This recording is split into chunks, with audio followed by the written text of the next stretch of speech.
A very good morning to all my dear students. We were heading with the chapter Weathering the Storm in Irasama. और हमने इरासमा के storm में ये पढ़ लिया था बेटा कि Prashant was the leader of the whole chapter. He is the key hero of the whole chapter. तो उसके बारे में डिस्क्राइब किया गया जा रहा है. Prashant has lost his mother 7 years before and after 7 years तो वो अपने मूड को रिफ़्रेश करने के लिए अपने फ्रेंड के घर जाता है, जहाँ उसने देखा है कि अगेन जब वो आने लगता है, लाइक जाते समय तो it was all right, the environment was very good, the climate was very good, but when he was trying to return, ठीक है, तो जब वो रिटर्न करने लगता है तो उसने देखा कि क्लाइमेट थोड़ा बहुत नहीं बेटा, बहुत ज़्यादा ख़राब हो चुका है. लाइक वर्स्ट कंडीशन पे इस समय है क्लाइमेट. और उसने ये भी देखा कि इतना बुरा climate within some time, like within 1 hour, then 2 hour, within 3 to 4 hours, climate इतना वर्स्ट हो गया है, इतना वर्स्ट हो गया है कि एक बहुत बड़ा स्टॉर्म और एक cyclone and then storm and then flood, सब कुछ एक साथ आप कह सकते हैं कि आ गया है. ठीक है, तो एक तरह से हम ये कहेंगे basically flood and it was a storm, heavy storm वहाँ पे आ गया था, हिट कर दिया था. जो विंड की स्पीड थी वो एक्सट्रीमली हाई थी. रेन की speed, rain, continuous rainfall with extremely high speed, and then water was neck deep within minutes. Within 2 or 3 minutes rainfall के बाद वाटर नेक डीप तक आ चुका था. तो they have taken a refuge in his friends house on the roof top. उन्होंने roof top के ऊपर आके रेफ्यूज लिया and then they were trying to save themselves. in all those whole meanwhile the time period क्या हुआ था, प्रशांत continuously क्या सोच रहा था, अपने फैमिली के बारे में. कहीं उसकी फैमिली फिर से तो नहीं ऐसा कुछ हुआ होगा कि उसे अपनी फैमिली को किसी फैमिली मेम्बर को लूज़ करना पड़ा हो, या फैमिली मेम्बर सेफ है या नहीं, कहाँ है, कोई न्यूज़ नहीं थी उनकी. तो इस वजह से he was very worried. And then well at last, in the last class we have read कि जैसे ही 2 दिन के बाद पानी थोड़ा सा कम होना शुरू हुआ. अब तक तो क्या था कि पानी एकदम उतना ही था, पानी बढ़ता जा रहा था, कंडीशन ख़राब होती चली जा रही थी. लेकिन 2 दिन के बाद जैसे ही पानी का जो वो विंड की स्पीड थी एकदम डाउन हो गई और पानी थोड़ा थोड़ा कम होना शुरू हुआ. हालांकि पानी का भी जो कंडीशन था, जो फ्लड की कंडीशन थी, वो कहीं ख़राब सही नहीं हुई थी, लेकिन फिर भी जो भी कंडीशन थोड़ी बहुत भी इम्प्रूव होनी शुरू हुई थी, उसने सबसे पहले डिसाइड किया कि I have to go to home. और मैं सबसे पहले जाऊंगा, अपनी फैमिली को देखूंगा, कहीं मेरी फैमिली को कुछ प्रॉब्लम तो नहीं हुई है, मेरी फैमिली सही है या नहीं. उसके फ्रेंड की फैमिली ने उसको रोका भी, बहुत बार रोका कि Prashant, it is not a good time to go to home, because कभी भी ऐसा हो सकता है कि फिर से कंडीशन ख़राब हो जाए. अभी जो कंडीशन सही थोड़ी बहुत दिख रही है, ऐसा नहीं है कि वो कंडीशन वैसे ही रहने वाली है. मे बी नेचुरल डिज़ास्टर्स पे हमारा कोई कमांड नहीं है, कभी भी वो फिर से आ सकते हैं. फ्लड फिर से इंक्रीज़ कर सकता है, फिर से स्टॉर्म आ सकती है. तो उसकी फ्रेंड की फैमिली थी जो वो चाहती थी कि कम से कम जब तक यहाँ प्रशांत है, कम से कम यहाँ मेरी आंखों के सामने सेफ तो है, लाइक लिविंग तो है, जिंदा तो है, पता नहीं रास्ते में क्या हो जाएगा. ठीक है, और रास्ते का कंडीशन हम लोगों को पता नहीं था. जो इतना 18 किलोमीटर्स का डिफरेंस था, उसमें क्या कंडीशन हो गई है हमें कुछ नहीं पता. तो वो लोग चाहते नहीं थे कि प्रशांत जाए, बट प्रशांत के माइंड में जो डिफ़िकल्टी चल रही है, अपनी फैमिली को लूज़ करने का जो पॉइंट ऑफ व्यू चल रहा है, वो शायद कोई और नहीं समझ पाएगा. Okay, so continuing with this बेटा, Prashant decided that he had to finally go now reading afterwards. He equipped himself with a long, sturdy stick and then started on his 18 kilometers expedition back to his village. Though the swollen floodwaters, through the swollen floodwaters. It was a journey he would never forget. Like देखो बेटा, यहाँ पे क्या था कि obviously प्रशांत को हम लोगों को क्या होता है, देखो आप इमेजिन करो इस चीज़ को. हम लोगों को रास्ते पता होते हैं, ठीक है, लेकिन रास्ते बने कैसे हैं? रास्ते बने हैं just because there are buildings, there are trees, there are several shops in the side of the roads. Road के साइड में ये सारी चीज़ें हैं, बिल्डिंग है, शॉप्स हैं, ट्रीज़ हैं, बहुत सारी चीज़ें हैं, टेम्पल्स हैं। तो हम लोगों को उस हिसाब से रास्ते दिखते हैं कि अच्छा इसके बगल में जाना है, यहाँ जाना है, वहाँ जाना है। अब अगर हमको ये सब चीज़ कुछ दिखेगा ही नहीं तो ये सारी चीज़ें अगर आप गायब कर दीजिए, एकदम से प्लेन ग्राउंड कर दीजिए, तो फिर आपको रास्ता कहाँ से पता चलेगा? तब तो फिर एक एंड से दूसरे एंड आप कहीं भी जाते रहिए। It's just like a circling round and round and round. It's not a road, तो फिर वो रोड नहीं रह जाएगी। ठीक है, तो यहाँ पे प्रशांत के सामने कुछ ऐसा ही केस दिख रहा था, क्योंकि हर जगह उसको सिर्फ प्लेन वाटर ही दिख रहा था। ना कोई बिल्डिंग थी, ना कोई ट्री था, ना कोई एनिमल था, ना कोई रोड दिख रही है। वाटर इतना भरा हुआ है जो हाफ अभी नेक डीप तक तो नहीं है, लेकिन फिर भी वाटर है तो हर जगह है ही। एटलीस्ट टिल वेस्ट यहाँ तक तो वाटर है ही है। लेग पोर्शन पूरा नीचे है, कुछ दिख ही नहीं रहा कहाँ चलना है कहाँ नहीं चलना है। एटलीस्ट जो बिल्डिंग्स वगैरह की वजह से रास्ते दिख रहे थे वो भी अब नहीं दिख रहे, क्योंकि बिल्डिंग्स टूट चुकी हैं, ट्रीज टूट चुके हैं, तो कोई रास्ता नहीं दिख रहा है। तो प्रशांत के सामने वही केस आ गया था कि एक ब्लैंक ग्राउंड जैसे हो और उसको अपने घर पहुंचना है, उसको समझ ही नहीं आ रहा किस डायरेक्शन में जाए। सारी डायरेक्शन एक जैसी लग रही है। ओके, तो उसको लगा कि अब मैं जाऊँ किधर से। तो उसने क्या किया, सबसे पहले एक लॉन्ग स्टडी स्टिक, स्टडी मतलब बहुत hard stick, he equipped himself, he has taken a long hard stick and then he started 18 kilometers expedition. Expedition मतलब होता है बहुत खतरनाक जर्नी। खतरनाक मतलब बहुत ही हार्ड जर्नी आप कह सकते हैं, बहुत ही टायर्डनेसफुल जर्नी। और आप ये भी कह सकते हैं कि when you know कि your journey is going to be extremely adventurous in the sense negative point, okay, that where you have to experience lot of negative things। तो आपको पता है कि सब कुछ नेगेटिव ही होने वाला है अभी आगे रास्ते में, तो उसको हम लोग एक्सपेडिशन का नाम दे देते हैं। Okay, now 18 kilometre expedition back to his village through the flood waters. जहाँ फ्लड वाटर इतने उछल रहे थे, मतलब इतने उभर के आए थे, उस फ्लड वाटर्स के बीच में उसने अपनी जर्नी स्टार्ट की। ना ऐसी जर्नी थी कि वो कभी शायद भूल नहीं पाएगा। अब क्यों भूल नहीं पाएगा, लेट्स रीड क्या क्या हुआ उसके साथ। He constantly had to use his stick to locate the road. उसे हमेशा अपनी स्टिक को यूज़ करना पड़ता था रोड को लोकेट करने के लिए। यहाँ पे लोकेट करने का मतलब है बेटा कि कहीं रोड में ऐसा तो नहीं है कि पूरा वाटर बहुत डीप तक है, वो पैर रखे और सीधे गिर जाए नीचे, ऐसा तो नहीं है। कहीं ऐसा तो नहीं है कि वो कहीं एक किसी डेड बॉडी के ऊपर पैर रख दे रहा है या ऐसा कुछ भी, मतलब नीचे क्या है तो दिख तो रहा नहीं है। तो वो वही गेस करने के लिए कि नीचे ऑब्वियसली है क्या, तो वो पहले स्टिक से लोकेट करता था कि नीचे सब कुछ सही है कि नहीं, तब वो पैर रखता था। Then again he does the same thing. तो इस तरीके से वो आगे बढ़ रहा था। आप खुद ही इमेजिन करिए, जहाँ पानी उसे कुछ नहीं दिख रहा है तो वो क्या करेगा। ठीक है, तो same thing he was doing. तो he constantly had to use a stick to locate the road and then to determine where the water was most shallow, मतलब जहाँ पे वाटर सबसे ज़्यादा शैलो था, जहाँ पे उसका जो उसकी मूवमेंट थी सबसे ज़्यादा स्मूथ हो सकती थी, सबसे कम पानी जहाँ था वो वहाँ लोकेट करके चलता था। क्योंकि बीच में रास्ते में साइडवेज आपके होल्स आ रहे हैं या कहीं बहुत बड़ा डंप पिट है या ऐसा कुछ भी है नीचे, तो उसको पता तो है नहीं, तो वो लोकेट करना पड़ता था उसे। At places it was waist deep and progress was slow. कहीं कहीं ऐसा होता था कि सिर्फ नी तक डीप है, तो कहीं कहीं ऐसा भी होता था कि वेस्ट तक डीप है। ठीक है, कहीं कहीं ऐसा होता था कि वेस्ट के ऊपर भी है पानी। तो इस तरीके से उसको लोकेट करना पड़ता था कि जो ग्राउंड है, जो रोड है, वो कितनी नीचे है, मतलब पानी कितनी ऊपर कहाँ पे है। ठीक है, and then at somewhere point he lost the road and he had to swim. कहीं कहीं तो ऐसा भी होता था कि वो अपनी रोड को ही लूज कर जाता था और उसे स्विम करके जाना पड़ता था, मतलब उसे कहीं ना कहीं उसे रोड मिलती ही नहीं थी, नीचे कुछ ना कुछ है, उसका स्टिक जो है नीचे तक पहुंच ही नहीं पा रहा है, इतनी नीचे है, तो उसको स्विम करके भी जाना पड़ता था। After some distance he was relieved to find 2 friends of his uncle who were also returning to their village. They decided to move ahead together. कुछ देर बाद उसे थोड़ा सा सुकून मिला. He was relieved a little bit. Why he was relieved? He was relieved because he found the friend of his uncle. 2 friends of his uncle he found, and then with them he decided to move forward. Okay? Because whenever you are alone, you are something like आपको डर बहुत ज़्यादा होता है.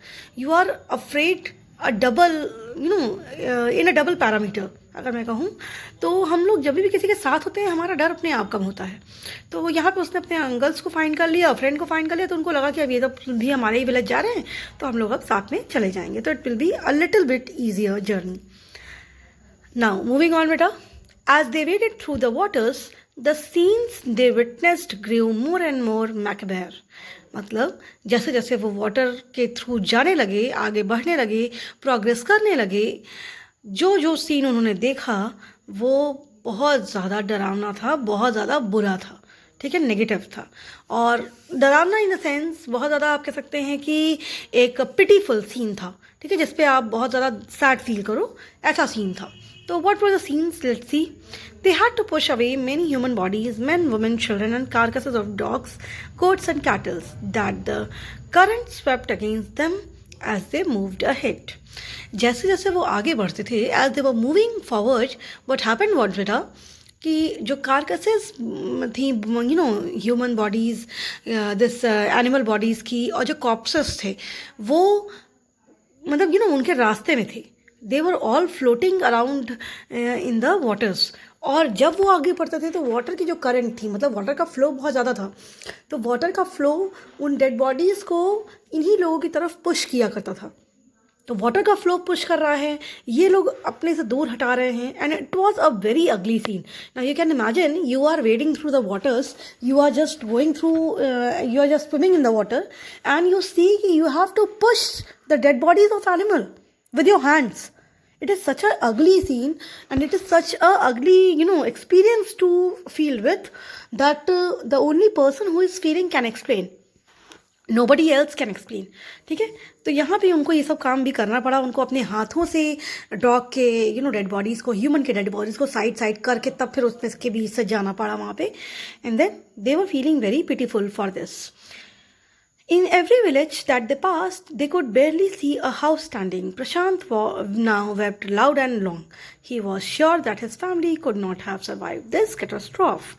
यहाँ पे लिखा हुआ बेटा कि हर विलेज में जब वो पास करते थे, मतलब हर विलेज से जब वो गुजर रहे थे, यू नो 18 किलोमीटर्स में बेटा बहुत ज़्यादा विलेज रास्ते में पड़ गए होंगे। Like for example if you are going from, like अगर मैं VBPS की बात करूँ, तो if you are going from VBPS to this railway station, तो बीच में झलवा भी आ रहा है, बीच में राजरूपपुर भी आ रहा है, बीच में धूमनगंज भी आ रहा है, बहुत सारे प्लेसेस बीच में आ रहे हैं। तो वैसे ही जब ये अपने फ्रेंड के घर से अपने घर 18 किलोमीटर्स दूर अपने यू नो घर जा रहा था, अपने विलेज जा रहा था, तो रास्ते में बहुत सारे और भी विलेज आए थे। ये जब जब जिस भी विलेज से ये पास ऑन होता था, whenever he passes to a new village, ये देखता था कि हर विलेज की हालत इतनी बुरी हो चुकी है, एक भी हाउस वहाँ खड़ा हुआ उसको दिखता नहीं था। मतलब उसको लगता था कि अब इतनी दूर आ गए हैं, यहाँ कोई चीज़, मैंने बहुत सारी चीज़ें देखी थी, यहाँ पे कुछ ऐसा होना चाहिए, पर उसको कुछ भी दिख नहीं रहा है। कुछ टूटे फूटे यू नो बिल्डिंग्स के स्क्रैप्स, या कोई पिलर खड़ा है या कोई पोल खड़ा है, तो उससे वो समझ जाया करता था कि अच्छा यहीं पे तो मैं गया था, अब यहाँ पे देखो कुछ है ही नहीं। तो इस टाइप से वो understand, you know, he was just recognising and he was getting really very upset. वो बहुत ज़्यादा अपसेट हो गया था, because he could barely see anything, he could barely see any building, any house standing over there. Okay, now Prashant wept loud and long. Prashant अब इतना तेज रोने लगा, he was just crying loud and loud. Why बेटा? Because प्रशांत को अब समझ में आ गया था, उसको अब यहीं से लगने लगा था कि अब मैं घर जाऊंगा तो मुझे कोई नहीं मिलेगा, अब पक्का ही मेरे घर में कोई बच्चा नहीं होगा, सभी मेरे घर में कहीं ना कहीं इस कैटास्ट्रॉफ को, इस यू नो इतने बड़े डिज़ास्टर को झेल नहीं पाए होंगे। कैटास्ट्रॉफ मतलब डिज़ास्टर होता है बेटा, ओके, नेगेटिव कंडीशन। तो उसको लगा था कि अब जब मैं घर जाऊंगा तो पक्का ही ऐसा होगा कि कोई भी इस कैटास्ट्रॉफ को, इस मतलब इतने बड़े डिज़ास्टर को झेल नहीं पाया होगा। ओके, तो अब लेट्स सी क्या होता है, झेल पाया है कोई कि नहीं झेल पाया है। लेट्स सी कि वो घर जाता है तो क्या उसको मिलता है। इवेंचुअली प्रशांत रीच्ड हिज विलेज कलिकोड़ा। उसके विलेज का नाम बेटा कलिकोड़ा है। तो जैसे ऐसे पार यू नो क्रॉस करते करते करते करते later on he reached at last his village कलिकोड़ा।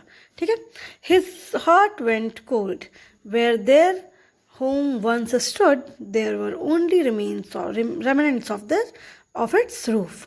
Some of their belongings were caught, mangled and twisted in the branches of the trees.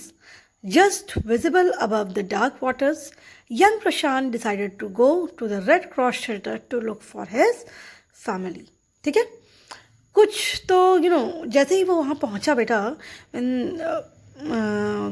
जब उसने अपने पहली बार विलेज को देखा ये डिज़ास्टर के बाद, तो उसका हार्ट एकदम कोल्ड हो गया. There was a great silence in the heart. बहुत ही एक कूलनेस आ गई थी हार्ट में, एक बहुत ही डीप कोल्ड हो गया था उसका हार्ट, जस्ट बिकॉज जहाँ उसका घर कभी होता था मतलब ऑब्वियसली अब नहीं है वहाँ पे. ठीक है, कभी हुआ करता था मतलब जब अभी डिजास्टर के पहले हुआ करता था, अब तो है नहीं वहाँ पे घर. तो उसने कहा कि जहाँ पहले घर हुआ करता था अब वहाँ पे सिर्फ कुछ रूफ के पार्ट्स बचे हुए हैं, और रूफ के पार्ट्स को देखकर वो समझ रहा है कि अच्छा ये तो मेरा ही घर है.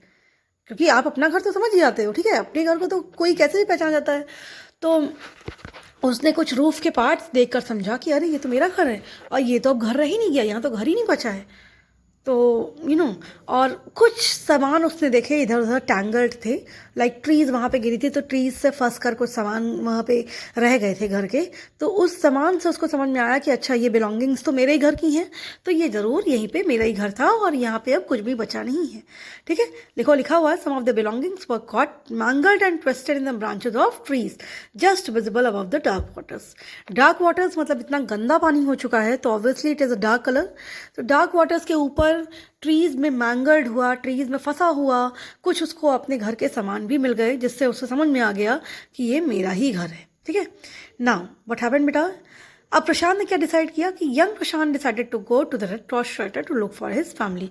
अच्छा, हुआ क्या बेटा कि जब भी आप आपने खुद ही देखा होगा इलाहाबाद में भी जब भी फ्लड आता है या ऐसा कुछ भी होता है, तो हमेशा एक गवर्नमेंट अपनी तरफ से कुछ स्पेसेस प्रोवाइड करती है, लाइक कुछ स्कूल्स होते हैं, कुछ कॉलेजेस होते हैं, कुछ गवर्नमेंटल शेल्टर्स होते हैं जिसको गवर्नमेंट खाली करवा देती है, ताकि जो भी लोग इससे फेस कर रहे हैं, लाइक फ्लड की प्रॉब्लम फेस कर रहे हैं या कभी कोई और भी प्रॉब्लम आ गई, तो जो लोग भी इस प्रॉब्लम को फेस कर रहे हैं वो एटलीस्ट जब तक वो अपनी प्रॉब्लम में अपने घर में दोबारा नहीं चले जाते, तब तक के लिए उनके पास कुछ तो रहने के लिए रहे, मतलब कहीं सर्वाइव करने के लिए उनके पास जगह तो रहे.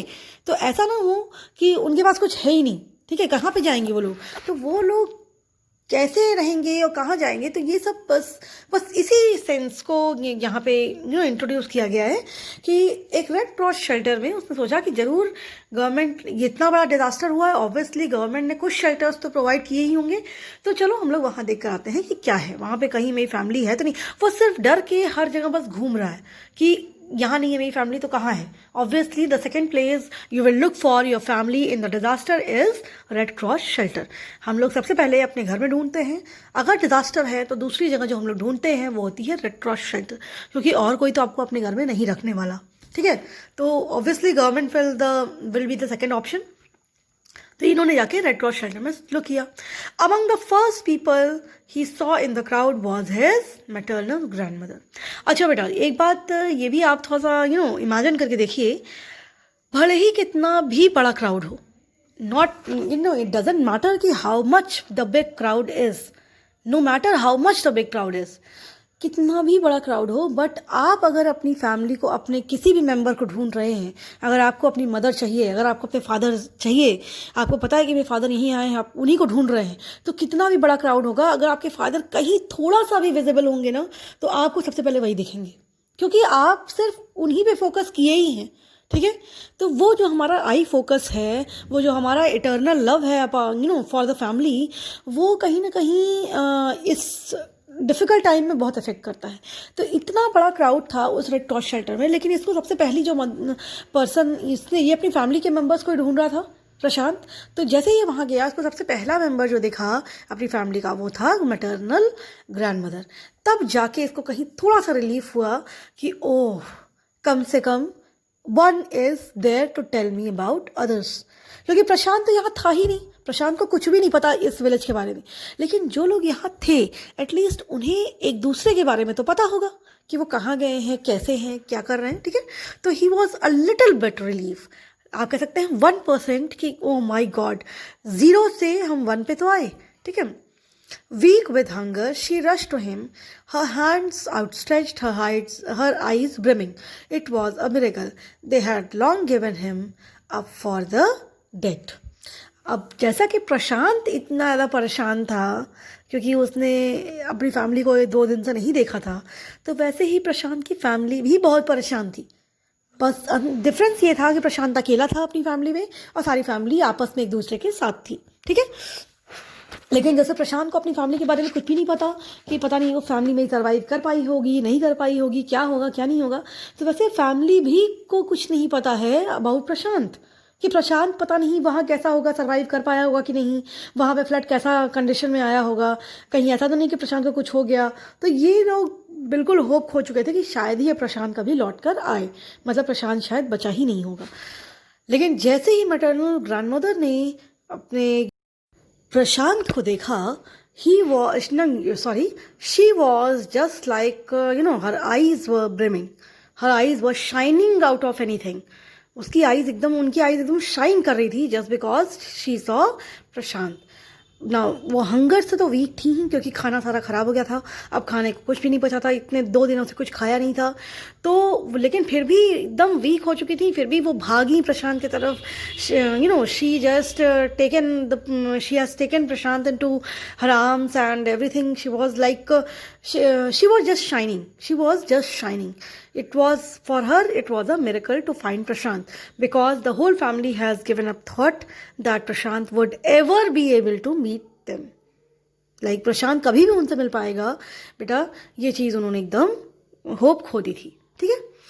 Quickly words spread and his extended family gathered around him. ठीक है. अब एक कोई भी अगर आपकी बहुत आप पेनफुल कंडीशन में हैं या बहुत ही हैप्पी हैं, आप एक बात बोलेंगे, देखिएगा वो बात कितनी जल्दी फैल जाती है अगल बगल. आपने अभी आप IAS का एग्ज़ाम दीजिए, आप IAS क्वालिफाई करिए, आपको शायद 2 मिनट बाद पता चले आपके अड़ोसी पड़ोसी and then your neighbours and then your relatives and then everything, your ups your downs your this your that, everybody will be able to know कि आप IAS बन चुके हैं. ठीक है.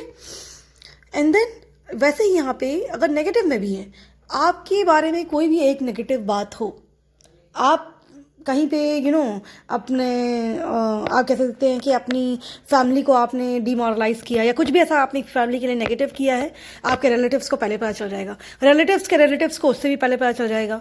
Everything will be just spreading like anything. एकदम air की तरह सब कुछ स्प्रेड होता है बेटा. तो वैसे ही यहाँ पे भी जैसे ही प्रशांत मिला तो इट वॉज लाइक मिरेकल. तो इन लोग ने इतना जल्दी सब लोग ने एक दूसरे को बता दिया. Like grandmother told, listen Prashant is here and everybody of the family gets to know कि प्रशांत अब मिल गया है, प्रशांत यहीं पे है, प्रशांत को कुछ भी नहीं हुआ है. ठीक है.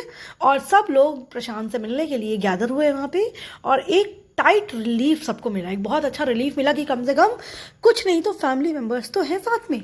ये एक बहुत बड़ा रिलीफ होता है. ठीक है. ये रिलीफ पूरी फैमिली को मिला. Prashant anxiously scan the motley battered group. यहाँ पे प्रशांत ने 2-3 मिनट के अंदर, 2-3 मिनट हम कह रहे हैं बेटा, बहुत ही कम टाइम, मिनट यानी डिस्क्राइब्ड है, इसका मतलब है प्रशांत ने बहुत ही कम टाइम के अंदर जो एक मॉटली बैटर्ड ग्रुप था, मतलब इधर उधर बिखरा हुआ ग्रुप जो था, अपनी फैमिली का जो ग्रुप था एकदम बिखर जो गया था, इधर कोई लोग थे कोई इधर, क्योंकि वहाँ बेटा सब लोग एक दूसरे को जान रहे थे कि ये यहाँ पे है वो वहाँ. प्रशांत ही वहाँ पे नया था, प्रशांत ही वहाँ पे अभी तुरंत आया था, वहाँ बाकी लोग तो पहले से ही थे, तो सब तो जानते ही थे कि ये इधर है वो उधर है, सबको पता था.